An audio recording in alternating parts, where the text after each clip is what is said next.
Hey everybody, I'm Jan Erickson from Stepping Aside, and welcome to As Above, So Below, a rune and tarot divination for Thursday, the 18th day of July, 2024. Well, I hope you're all doing well.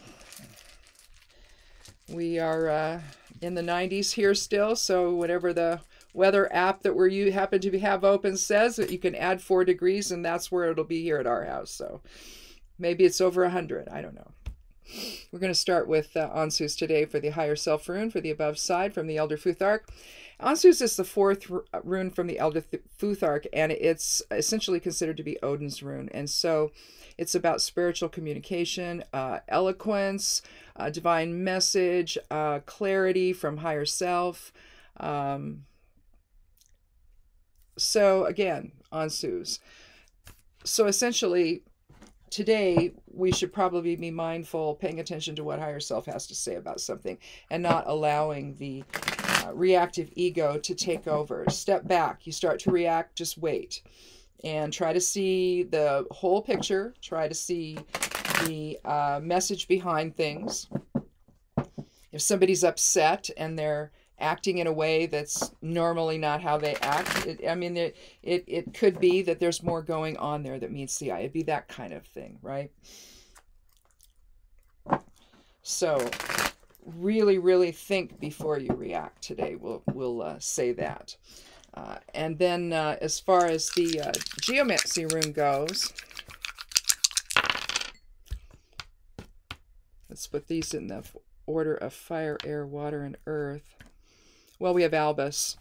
Albus is on a continuum with Rubeus. So Albus and Rubeus would be each other's complement at the extreme ends of the continuum there, with Rubeus being more a misuse of force, severely so, and Albus being the wise person, wisdom, sage, clarity, higher awareness would be Albus. And so when you couple the two with Odin's rune, Ansus, then really how you communicate with others today needs to be on a higher level. One, again, that stops before you speak, and be sure you understand what the situation is, that it's almost guaranteed to have more to the story than what you realize. That sort of experience. And so with both complementing one another here, or reinforcing one another, both runes from on the above and below side, then I think that's a really I think that's going to be the overall message of the reading, that whatever happens today, make sure that you observe before you react and try to understand the whole thing, because in doing so you might come up with a different reaction, that's more realistic for you, so and for the situation at hand, no matter what it is. So let's go ahead and shuffle just a little bit more. I didn't do much shuffling before the reading, so let's just do a little bit more here so that we try not to pull the cards we did on Monday. I'm going to cut the cards, or cut the deck here, take the lower half. Well, we've kind of broken our run of wands and pentacles here that we've had of late. We either have 2 wands, 2 cards from the suit of wands, and 1 from pentacles, or vice versa. So there just seems to be kind of a career-related situation going on of late, or something that creates more material security for you, or issues of material security. Because I do think that even with the run on wands in a couple of the readings, the other card of pentacles actually kind of defines the focus of it. And so what does all that have to do with? Well, your material security, or something, earth element related with the suit of pentacles. But here we have one from the suit of cups, 1 from swords, and 1 from, we have the judgment card from the major arcana. Let's go ahead. I'm going to leave it in the order I've got it, at least for now. And just know that if I change the order, when I do the write-up, the little summation on the blog over at Stepping Aside, and the web address there, by the way, is imsteppingaside.com. I am stepping aside. Anyway, I have if you click on more below the video, you'll see it. It opens a window and there's stuff there, and it's right there at the top if you forget the web address. But if I change things, I will take a picture of the change, not the initial drawing of the cards, because sometimes I'll move the cards around to make it make more sense. And you can do that, by the way, in your readings, unless it's something that's defined, like the Celtic cross or something like that. You might want to leave them in the order that you have them, something that's defined.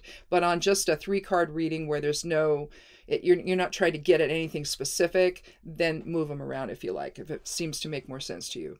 But I'll take the final outcome, and that's what's going to go on the write-up. So just know that. Don't go, oh, well, she started with this. Why isn't that first? Well, that's why. So anyway, we have the 8 of Cups, the 10 of Swords, and Judgment. And let's go ahead and do the numerology here. With Ansu's, we've got a 4 numerology there because it's the 4th rune. That's one way to look at its numerology. We have an 8 for the 8 of Cups. We have 10 for the 10 of Swords, and we have 20 for Judgment. That gives us 42. Overall, it's a 6 numerology. 6 is about harmony. It's about assistance and guidance. In the tarot, there's a sense of unequalness with the 6 cards in every suit, but not necessarily a bad thing.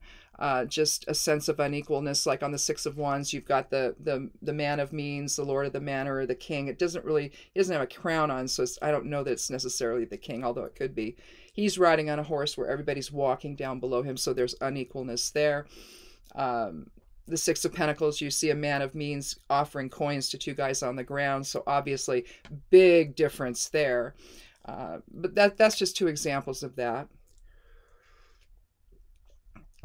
But I think this could be something where you may want to provide assistance to others, but you want to do it from a place of higher awareness, of higher clarity, to make sure that you're not making things worse or enabling something that maybe shouldn't happen. But there's nothing wrong with giving a listening ear to somebody and expressing compassion, because that's also part of the 6, compassion and empathy. That's all part of that as well. So let me just write that down so I don't forget. We have a 6 for the numerology. I keep notes here on the screen of the readings I do, and hopefully I remember. Otherwise I have to go back and say, what was that again? That way I can see if there's a pattern, throughout the week. But, early on Monday we had the 4 of Wands, the 10 of Wands, and the 3 of Pentacles. I think that we're turning the page with that, though, anyway. We're going to begin with the 8 of Cups. Here you see a man walking away. He's crossed a little separation there where the ocean comes through. Just you jump over it or whatever. If you've been to the beach, you've seen things like that. Anyway, you see the craggy rocks rising up there in the ocean area here. You see some rocks in his path here. But what you see in the foreground here is you see 8 cups that are positioned 3 on top of one another, and it almost looks like he would be the 9th cup. All the things he takes with him might have been the 9th cup, but we're not there yet. We're not at the 9 of Cups yet. It's a different card, different idea there. But here, it's like he's put all of his emotions into order. He's taken with him what he needs. That might be the separation right here, you have a sense. It's nighttime, so you see the moon up there. And he's got a staff. He's wearing a red cloak. He's got red boots on. So he's making a decision there to initiate something new. That would be a fire aspect of this card of the water element. A lot of the times you'll see other elements within a particular suit, and that's fine. It just shows the integration of all of that. But here he's making the determination that he needs to let go of emotions that no longer serve, take with him what he can, and embark upon something new, irrespective of the challenges that might be in the way. All those rocks he's got to walk around and be careful on. 8 again is about strength. It's about leadership, compassion, harmony, material recognition and approval. So I think that he takes that inner strength to maybe make some real changes emotionally in his life. and proceed on in a new direction that again takes with him what he's learned about his emotions, what works for him, and maybe he's left behind what no longer works, or he feels the strength that he can carry on without the continual reminder of it, maybe. So from there, though, we come to the to the Ten of Swords, and I know this looks bad, but it really isn't. Some people might look at this as ruin or something like that, and I suppose in depending on the other cards, perhaps so. But here, he's let go of the emotions that no longer serve him. Here, he's letting go of the perceptions that no longer serve him, and he's facing his head is actually turned to the light. You know, you see the emotions represented by the water here. You see the mountains in the distance. Those were all the challenges that he faced. But here the night is lifting and the sun is returning. Even though you don't see the sun itself, you know, you don't see that beautiful sunrise.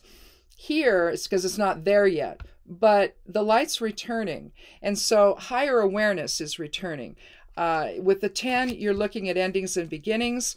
10 reduces to 1, and right there's the new beginnings. But if you, and I've said this before, it relates to the rune Dagaz, and I'll show you how. Here's the Roman numeral 10, which is what's used here on the card. You have an X, which is Gebo in the Elder Futhark. But if you terminate each end with Isa, and you get Dagaz. And Dagaz is essentially a new day. It's the end of one phase and the beginning of another. And you essentially see that here in the card. Here's one phase, and here's the beginning of another with the return of the light. And so, in a sense, you have two cards that are representing very similar things here. One having to do with emotions and one having to do with intellect. The water element is emotions, and the air element is intellect, and then everything that flows from that, right? Sorry about that. I just haven't had enough tea. Anyhow, at this point we have a 9 and a 1, or an 8 and a 1 rather, in terms of the numerology. And so that's 9, and so there's a sense of endings here, but also with beginnings with the 10 and the 1 numerology. So in a sense, you have the end of one thing here, where you're experiencing a real shift today in how you see things, how you perceive things, and how you react emotionally to them. And again, you know, if you're looking at the 2 runes here that are guiding the reading, Ansu's and Albus, both are suggesting that you start looking at things from a higher perspective, that perhaps you've been too judgmental, and then of course we come to the card of judgment. Plus maybe you've been too judgmental, or maybe you have been too critical, or you see things and react to them right away without knowing really what's going on, and you got to come back and go, oh geez, you know, I screwed that one up. I didn't see that one right. Or maybe you don't. Maybe you just go on without really evaluating any of it. But something's happened to make you do that. And especially in terms of the emotional side of things, because, I mean, he's very determined. He's made a very determined decision here, showing that red cloak there. That's a fire element. That's initiation, motivation, creativity, spark of life, new opportunities. But he sees that he's put everything in he's put his emotional ducks in a row, as it were, and he's decided, I'm going to go and I'm going to feel differently about things, and I'm going to react in a different way emotionally about things. And the same here. He's gone as far as he can go, you know, with how he sees things, and now there's just nothing left there. It's not even remotely workable, you know, what the mind is doing. So mind and emotion here are somehow in alignment here, that something needs to shift, something needs to change about how you react and how you see things. And followed by the card of judgment. Judgment is the 20th card of the major arcana. 20 reduces to 2, and so you're looking at a different type of balance. Here you see the Gabriel is blowing his horn. He's got this pennant attached to it with the cross on it. The interesting part about that, I see that as spirit here gone the vertical line and form down at the bottom, and then here is the balanced polarity that you reach when you come into reality, physical reality. And so you want to keep all of that in balance, the masculine and feminine, the projective and receptive presence within, aligned in complete alignment with spirit itself, focusing into this awareness and keeping ego at bay, essentially. That's the type of balance. And here, when he blows his horn, he awakens everybody out of their slumber, out of their caskets. And there's essentially a sense of renewal or rebirth or awakening or transformation with this card. Being able, again, to see the bigger picture of things. You go through... they say that you go through a near when you die, or if you have a near-death experience, maybe you experience some of that as well, where there's that idea of the life review, and you go back and you look at, well, how did I do, and how did I learn the things I intended to learn? Do I need to come back and revisit some of that, or can I move on as a soul to some other type of an experience? It's said that you have that type of a experience when this happens. Well, if that's true, then judgment, the chart of judgment, is essentially bringing all of that into balance so that you understand the bigger picture of it all, transforming your perceptions so that you're no longer caught up in the goings on of the physical experience that you had, and that your focus is purely astral, purely soul, right? And instead of being in the midst of the overreacting ego, which today it seems like, the reading is counseling against, is getting how you see things in order, reacting in a better way emotionally to things, and seeing the bigger picture of it all, bringing things into a better balance between mind, body, and spirit. The mind can take you places it wants to take you. It's the realm of the ego, and you want to stay in the higher level of that. So, and transmute ego into spirit, instead of allowing it to run amok and causing you all kinds of grief in your life. You might learn from it, but sometimes you get caught up in it and you don't see the forest for the trees. And with judgment, it's asking you to see the bigger picture. So is Albus, and so is Ansu's. So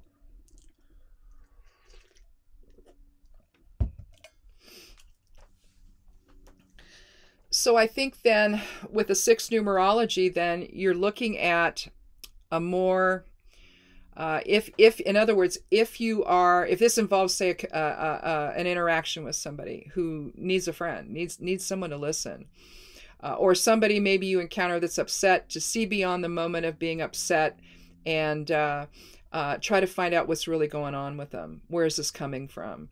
So using that level of empathy today to find out what the real truth is. Also, reacting with wisdom and clarity, instead of being quick to offer advice when maybe they're not asking for that. Maybe they just need someone to be a sounding board, or to see beyond what they're doing and saying to something else that's going on. And when you have that experience with somebody, I think it's really profound. I think that you are made better by it. I think the person that you're talking to or listening to is made better by it. I think that even though you can't solve their problem for them, maybe you can't offer advice of, well, maybe go talk to this person or that person, or go see a lawyer, or go talk to this person about this sort of situation, if it's a business thing, and say, this person has a lot of experience, go talk to them. If it's not something like that, there's nothing wrong with doing that, but trying to solve someone else's problem for them, that doesn't help them learn how to do that themselves. And so a lot of the time, like I say, they just want to have a listening ear. So if that's what's going on today, you're letting go of the emotional reaction to it. You're dropping resistance to whatever perceptions that you've had, and just let's not look at that. And let's just try to stop before you open your mouth, essentially, and try to control the situation. Maybe you start talking before they're done talking, and you need to be listening. And I think that with both Ansus and Albus, that's part of that, where you don't insert yourself in the situation as much as observe it and try to find the higher principles behind it, try to understand the bigger picture behind it. It just flashes in my head that it's an interaction you're going to have with somebody who just needs a listening ear. And maybe in talking about it to you comes to their own realization, and it used to be called, this thing started back when I was in college. It was the idea of active listening. And I believe that's when it started. All of a sudden there was this book that came out, and it was a pop psychology book, but yet it had some real good ideas within it that you could then come away from it as the idea of, I hear you say this, are you feeling, and it appears to me that you feel this way, is that true? And just check in with them. It's more about checking in with people if it's an interaction versus trying to define anything for them, asking questions versus telling them what it is they're feeling or what it is they should do. Sometimes asking questions after they've spend some time, when it seems like there's a lull in the conversation, say, I want to come back to what you just said there, and I have a question about that. Maybe in asking the questions, that it helps them figure out what it is they're trying to actually say there, or the conclusion they need to come to, or whatever the decision they need to make. Because a lot of the time it's like, well, I don't know what to do. I'm having all this stuff happen, and instead of telling them what to do, just start asking questions to help them find the way that they need to go, or find the decision they need to make, or find the understanding they need to achieve on their own. And so you're the guiding hand today, but in a way that's not really openly guiding them. It's helping them come to the realization themselves of how they need to see something, and for them, because it's all about them at that moment. It's not about how you see it. It's about how they need to see it for themselves, because there may still be other things that you don't know about, and asking questions will help clarify that. So again, when you're looking at higher level of wisdom, that's expressed that way, okay, instead of, interrupting and saying, oh, well, I see the problem. It's this and this and this. It's better to let them come to that awareness on their own through the way that the feedback that you give. I hear you saying this, and things like that, instead of again trying to define it for them. Again, with the card of judgment, this is awakening, it's rebirth, it's renewal, it's transformation, and that needs to be their reality at that moment, not yours. You're just there to essentially be the wise counselor, if you will. And counseling, if you go to a therapist, they don't necessarily tell you what to do. They just want to draw out what it is you think and how you feel, and let you come to that conclusion on your own, because it's there.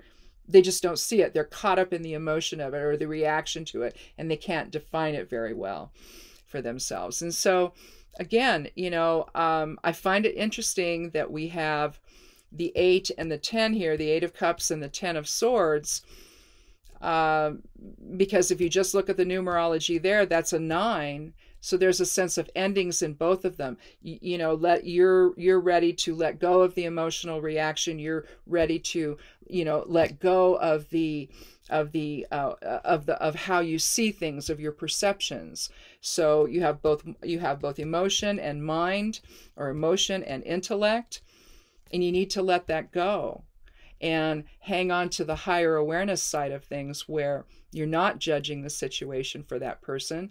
And then if it's not about something that is related to somebody else, then it's accessing that higher wisdom within to come to some kind of a greater understanding of what's going on in your own life. So it could be something like that too. But either way, if you're the one that's doing the listening for someone else, or you're just having to deal with your own issues, you got to have a reset in how you see things and how you emotionally react to things, and allow that transformation to happen. Once you step outside of all of that, you're kind of in this place of like with judgment, with renewal and rebirth, where you're coming into some new awareness, and you want that to be from higher self, not from the reactive ego. That's why you're letting go of these two things. But the initial hit I got when I did the reading, when it first came out, when I first laid everything down, it just seems to me like this could be an interaction you're going to have with somebody today, and this is how you need to approach it. But if it's not, and it's simply about you having to cope with these things, or you're having to deal with something that is just like, you know what, I'm just overwhelmed. I'm overwhelmed by my own emotions. I'm overwhelmed by all this stuff I think, and I feel like there's something else here going on. Well, that's higher self saying, hey, yeah, there is something else going on. And you need to see it from a different perspective. You need to not react emotionally to it. You need to let that go and let that experience transform you, okay, into something higher vibratory, a higher vibratory place. That's the place of the soul itself, and not, you know, the physical reality creeping in and trying to define everything. Because that's not necessarily, you know, that's a very narrow window of experience, in other words. Whereas if you let higher self inform the situation, that's everything.